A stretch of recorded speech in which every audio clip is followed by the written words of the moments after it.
Opa! E aí pessoal, beleza? Bem-vindos a mais um vídeo do canal Errâncias, aqui no YouTube, um canal dedicado à literatura, política e psicanálise.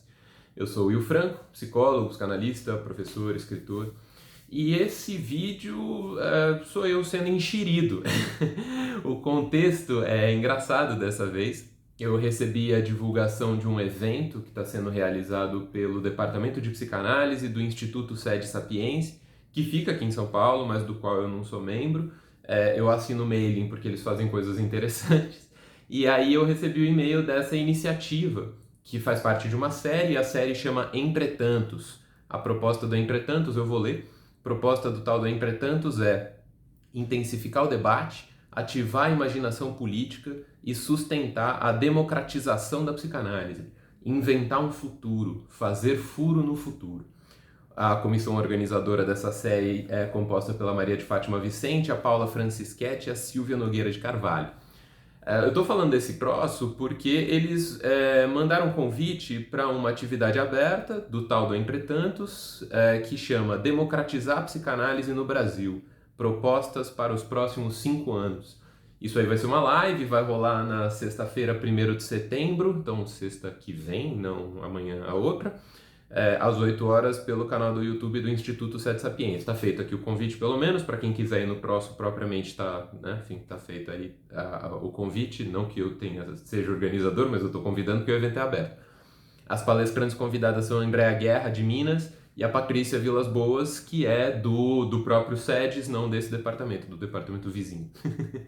E são pessoas bem bacanas, o debate provavelmente vai ser interessante. Agora, o que aconteceu? Eu vi esse evento e falei, puxa, mas que proposta interessante, que evento interessante, que tema interessante. O tema me parece muito oportuno, democratizar a psicanálise no Brasil, propostas para os próximos 5 anos. Então, não só um mantra, né? Não só o imperativo ou mandato, né? Democratizar a psicanálise no Brasil.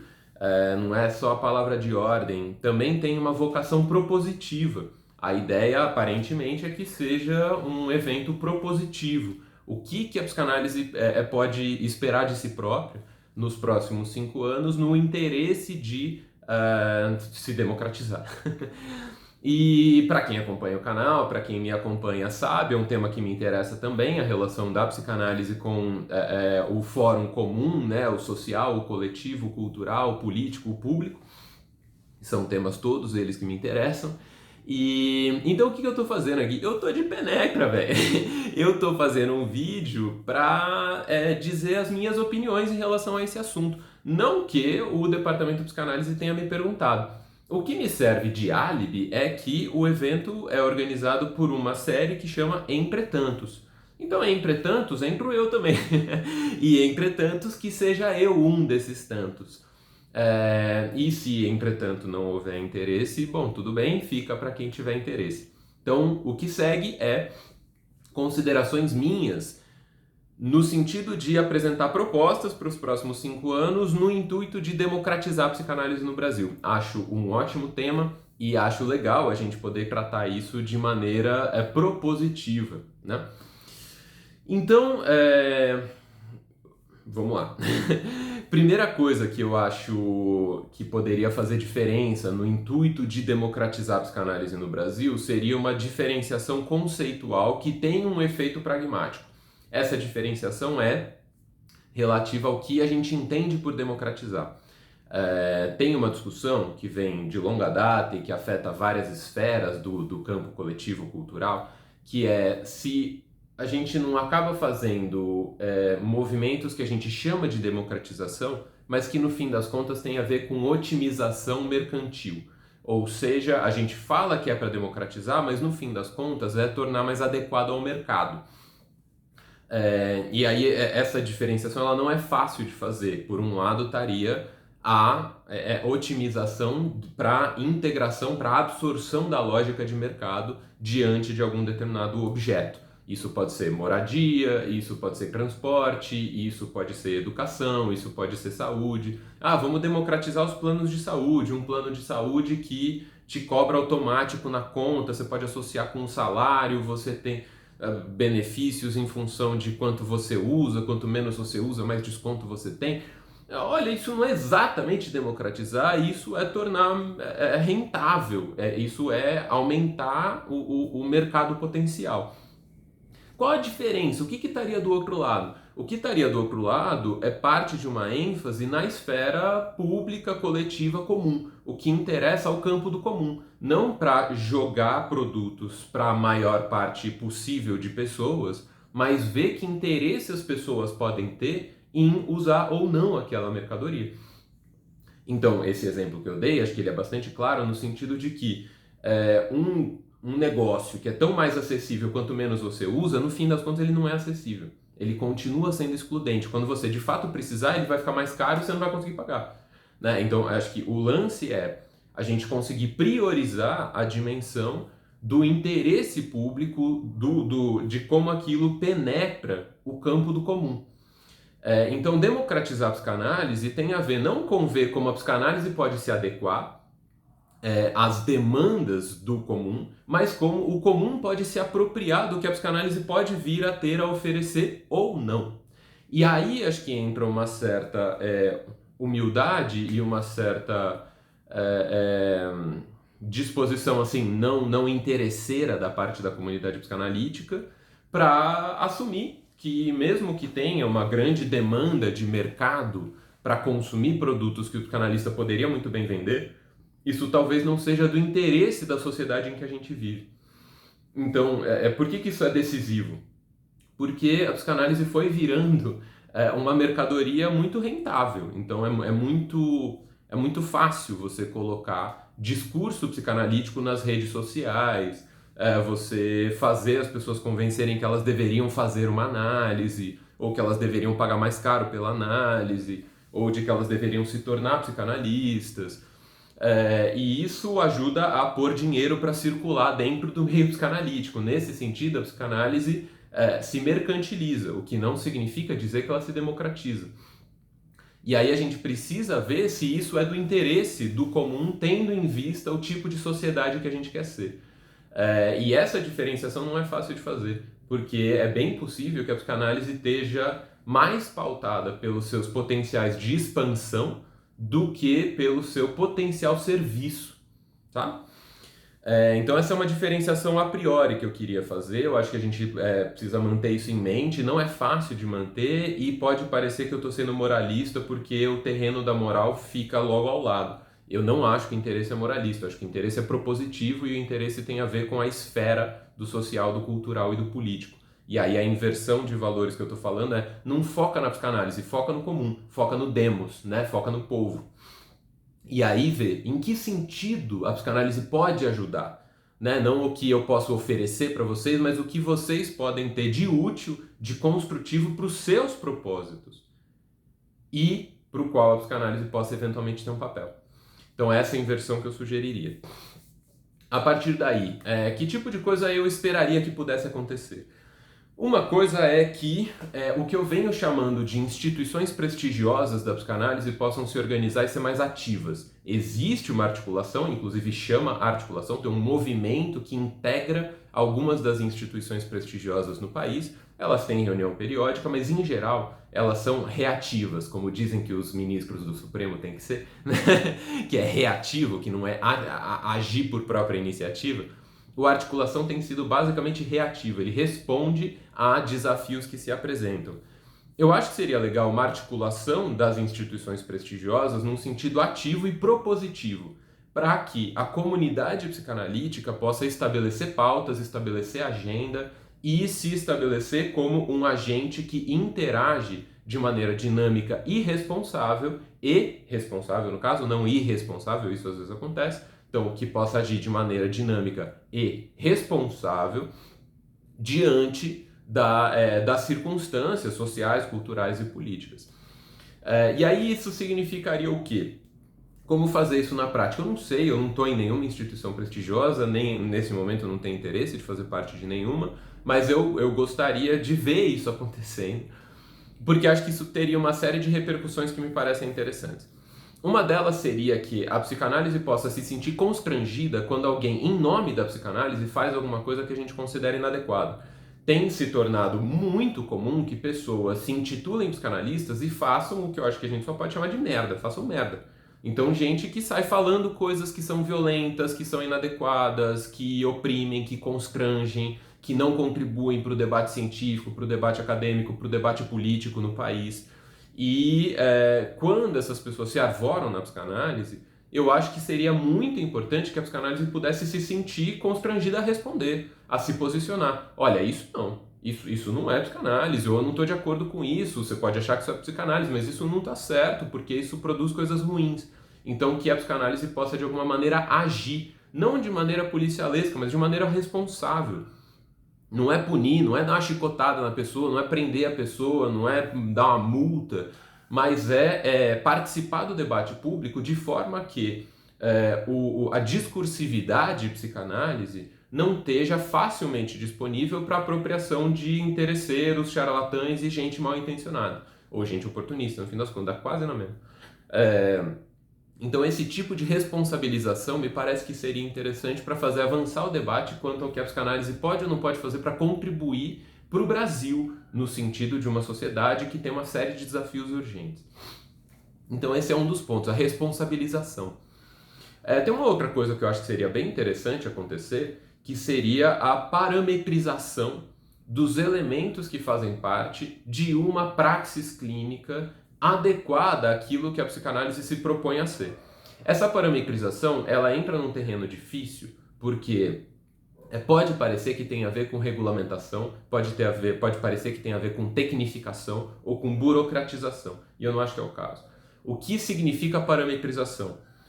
Um cara quer fazer psicanálise, vamos dar um exemplo. O cara quer fazer psicanálise, quer fazer um curso de formação, tá? Então ele entra numa instituição e fala, olha, passa por 2 entrevistas, paga a matrícula, paga as entrevistas, e aí a gente te diz se você vai poder fazer o curso ou não.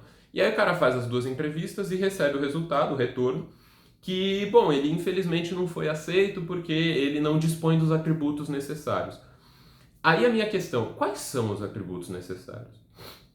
Vou te responder, vou dar um spoiler. Ninguém sabe quais são os atributos necessários. Isso não significa que não há pensamento a respeito. Existe muito pensamento a respeito, mas nunca houve uma tentativa de consolidação de quais são os atributos necessários para que alguém se torne um candidato, para que alguém se torne um aluno num curso de formação, ou seja, né, um colega em início de trajetória, para que alguém se torne um analista propriamente dito. Tem pouca consolidação a respeito disso. Tem muita opinião, mas tem pouca consolidação. Que houvesse a tal da articulação, que eu disse que tem uma atividade na busca de consolidação da função da psicanálise diante da sociedade, esse tipo de desafio poderia ser melhor encampado. Vamos pensar nos parâmetros? Quais será que são os parâmetros? Será que tem parâmetro diagnóstico? Será que tem algum diagnóstico clínico que impede o sujeito de ser analista? Pô, que pergunta indigesta, hein, mano? Pois é, mas é importante. Será que tem algum parâmetro de caráter? Será que tem atributos de caráter que são incontornáveis? O Freud achava que tinha. Será que tem? Não sei. Será que tem parâmetros de bagagem cultural? Será que o sujeito tem que ter amplo domínio do português formal erudito? Será que o sujeito tem que ter condição de ler um texto complexo para poder se tornar um aspirante a psicanalista? Ninguém fala disso muito abertamente. São questões difíceis. E eu acho que seria importante que a gente tivesse uma espécie de um coletivo psicanalítico para poder se responsabilizar por questões difíceis como essa, mas que fazem muita diferença. Eu dei esse exemplo do cara que tenta entrar e é repudiado, e talvez ele tenha sido repudiado por bons motivos. Olha, você não vai fazer curso aqui porque X. Agora, seria bom que a gente soubesse e que isso pudesse ser bancado sem constrangimento e sem que isso fosse uma espécie de um julgamento do valor da alma da pessoa. Olha, vai estudar um pouco, vai circular por outros ambientes, vai fazer uma análise, quem sabe daqui uns 2 anos você tenta de novo, a gente te diz. Dá para fazer melhor do que isso, né? Então, um pouco nesse sentido que eu estou sugerindo esse exemplo em particular. Tem outros exemplos em relação a essa parametrização que tem a ver justamente com o sujeito que se diz psicanalista, homeopata, constelador familiar e theta healer, e ele é psicanalista porque, bom, ele fez análise por 2 anos online com uma pessoa que era, bom, homeopata dele também. Eu não quero ser desrespeitoso com ninguém aqui, mas assim, isso basta para que alguém seja psicanalista? Né? Assim, que tipo de trajetória essa pessoa tem? Ela faz supervisão com alguém? Ela frequentou alguma instituição? Ela tem alguma trajetória robusta de estudos? Né? Assim, não é que a instituição você tem que pagar tributo por 3 anos, senão você não pode se chamar psicanalista. Eu não acho que esse seja o caso.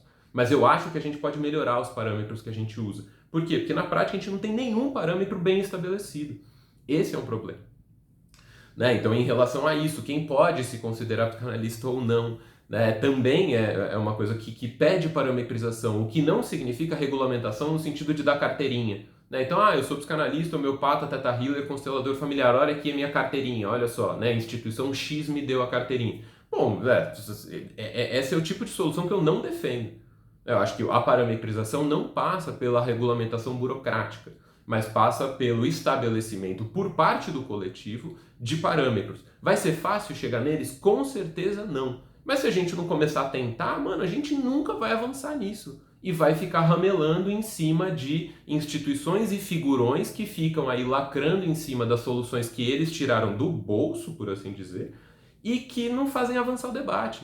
Porque aí o sujeito cria lá o séquito dele, as pessoas que concordam com os parâmetros dele, e é mais uma bolha, né, enfim, nesse queijo suíço que é o movimento psicanalítico. Então, poder estabelecer, acho que vai fazer diferença para que a psicanálise possa ser democrática, no sentido que importa da coisa. Não estabelecer ajuda a democratizar no sentido ruim, que é mercantilizar a psicanálise. Então esse sujeito com o séquito dele está criando um nicho de mercado, está fazendo circular o dinheiro, como as pessoas dizem, que eu não acho bom necessariamente. Nesse caso eu acho ruim, francamente ruim. Né? Então acho que tem esse elemento, para não dizer, é claro, da praxis ela mesma. Então o que faz, né, um psicanalista que tem uma trajetória de formação ruim, inconsistente, insuficiente, que está mal preparado para trabalhar com psicanálise, quando recebe aquelas pessoas que confiam no trabalho delas. Isso é grave, isso é ruim, muita coisa muito ruim é feita em nome da psicanálise.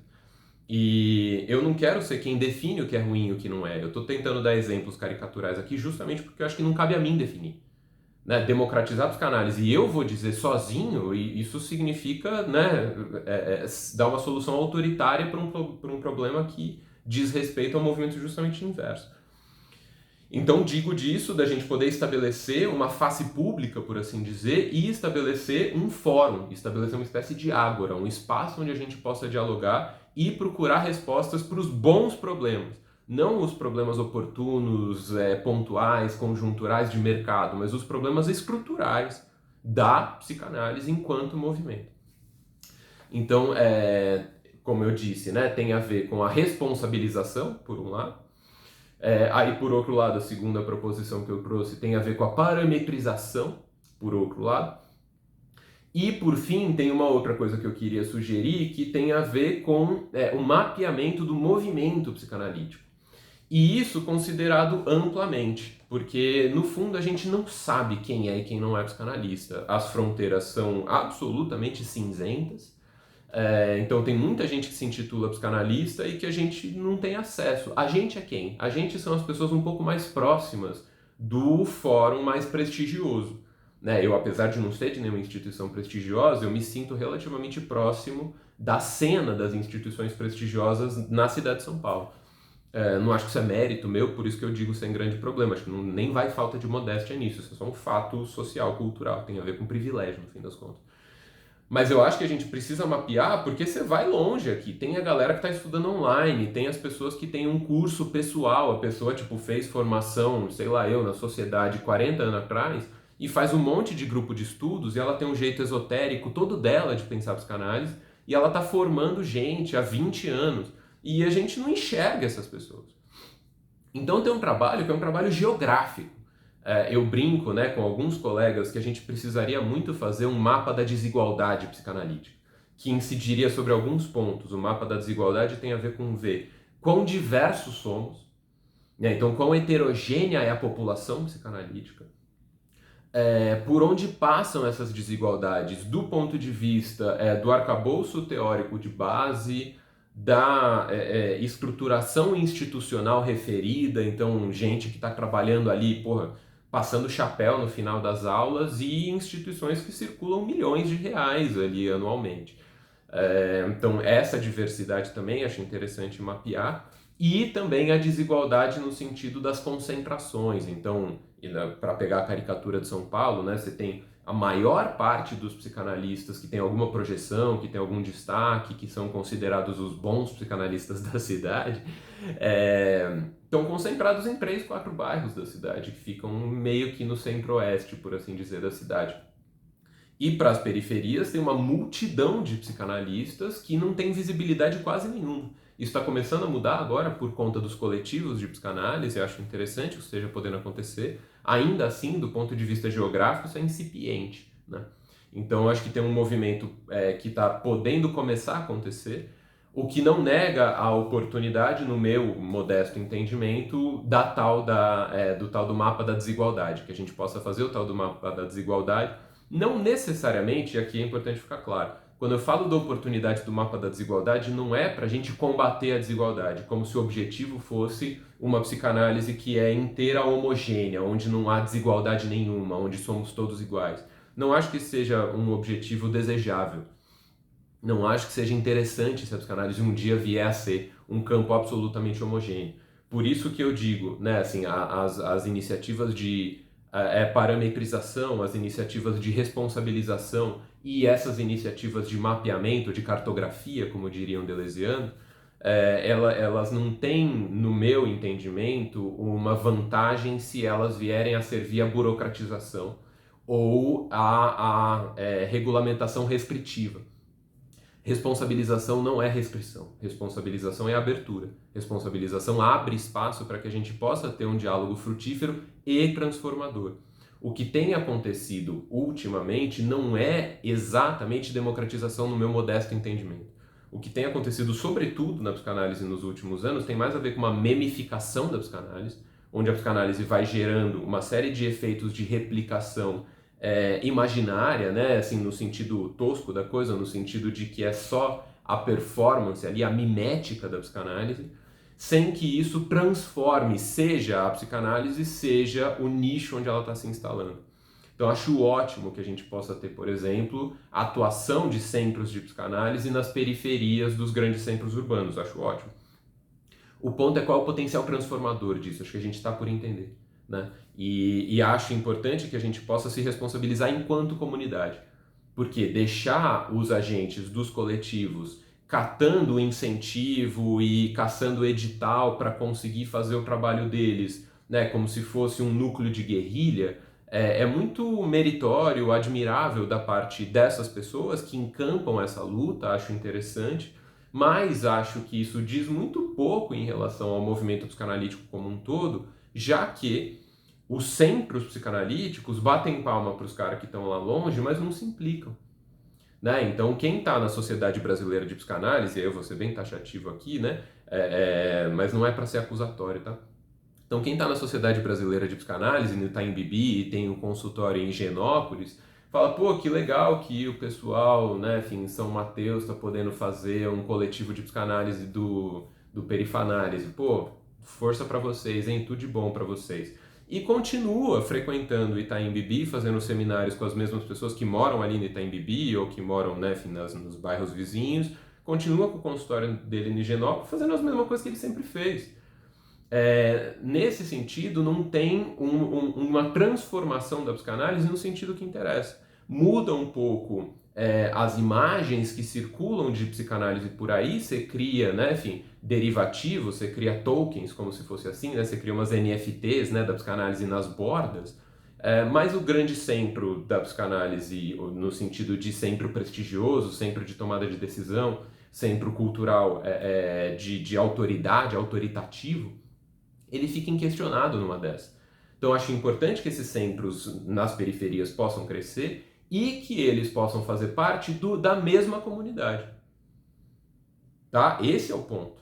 Né? Que o Perifanálise tenha uma longa vida e que as pessoas ali consigam ganhar relevância, consigam ter projeção, consigam ter destaque, consigam ter influência, ótimo. Mas se isso significa uma espécie de branch, né, uma filial da psicanálise, tem a psicanálise decolonial e tem a psicanálise de sempre, que está lá fazendo o que ela sempre fez. Isso não é democratizar a psicanálise, isso é mercantilizar a psicanálise. Esse é o ponto. Tá? Essa é a minha questão. Então, ficaria por aqui. Como eu disse, então, tem um conceito forte que eu disputo, que é qual é o conceito de democratização que a gente está usando. É importante que o conceito seja de democratização no sentido que privilegia o demos, né? Significa que privilegia o povo, né? A esfera pública, o tipo de impacto cultural, social, político amplo, ao invés de privilegiar o Kratos, né? Ao invés de privilegiar o poder instituído. E aí o povo é só massa de manobra, né? Capital potencial. Então acho que a gente tem que privilegiar o povo quando a gente pensa em democratização. E nesse sentido eu sugeri 3 eixos que estão todos vinculados a essa dimensão ampla da articulação de uma psicanálise em vias de transformação, para que a psicanálise se transforme enquanto um coletivo. Para isso, passei, como eu mencionei, pela dimensão da responsabilização, que aí eu articulei isso com o articulação, mas não me parece necessário, é só porque o articulação já existe. Aí eu passei também pela parametrização do que é psicanálise ou não, do que um psicanalista deveria ser ou fazer ou não, de novo sem uma pretensão burocrática ou sem uma dimensão de leito de procusto aqui, é uma dimensão de parâmetro justamente, para que possa haver responsabilização e para que possa avançar o debate e para que a pergunta, porque me parece uma boa pergunta, possa ser feita. A questão não é tanto a resposta que a gente vai dar, mas que a pergunta seja mantida em mente, né? E por fim, o que eu chamo de mapa da desigualdade, que tem a ver com um olhar para a comunidade psicanalítica como um todo, não só na sua patota, né, não só na sua bolha, mas na comunidade psicanalítica como um todo. Esses 3 elementos me parecem associados entre si e eu acho que eles 3 fazem parte desse sonho que eu tenho de uma psicanálise mais democrática. Então é isso, agradeço a atenção, desculpa aí pelo vídeo longo, espero que faça sentido para vocês. Os organizadores do Entretantos, aí as organizadoras, as palestrantes, espero que vocês não se ofendam por eu chegar aqui de penetra, e eu espero estar mais contribuindo para o debate e fazendo parte desses tantos que somos, beleza? Então é isso, gente, ao pessoal do canal aí, obrigado por mais essa, comentários fiquem à vontade e a gente se encontra numa próxima, beleza? Um abraço, gente!